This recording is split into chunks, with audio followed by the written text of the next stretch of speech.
السلام عليكم ورحمة الله. اليوم راح نعيد معاكم طريقة الخبز الشامي.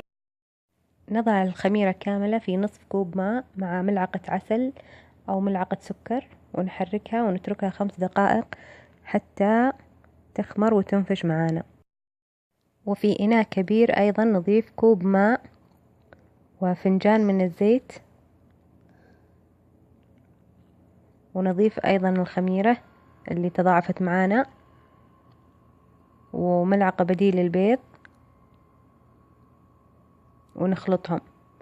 ثم ننخل الطحين مع ملعقة بيكنج باودر مع ربع ملعقة صغيرة بيكربونات، وننخلها جميعها مع بعض. نضيف تقريبا 3 أو 3.5 أو 4 أكواب طحين، وما ننسى الملح. نضيفها على السوائل ونعجنها،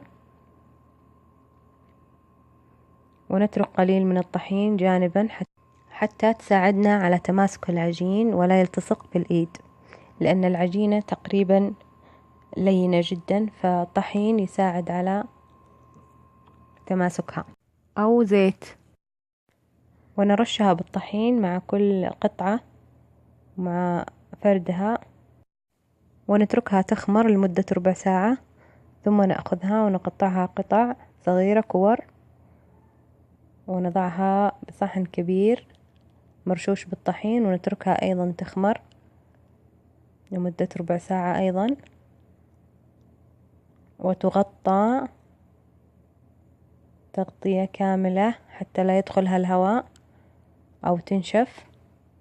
بعد ربع ساعة نرجع لها ونفردها على طاولة أيضا مرشوشة بالطحين، ونتركها قليلا ثم نخبزها على النار. نعملها مثل رغيف الخبز دائرية الشكل، ثم نخبزها في المقلاة على صاج من الأسفل حتى تحمر وتنفش معانا، ثم نقلبها على الجهة الأخرى، أو ممكن تدخليها الفرن حسب رغبتك.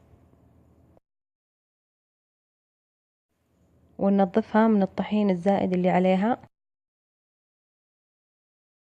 وبعد ما تنضج ممكن نضعها بكيس نايلون حتى تعطيها طراوة أكثر، أو نضعها مع الخبز العادي تبعنا تعطيها طعم ورائحة غير. وبألف عافية.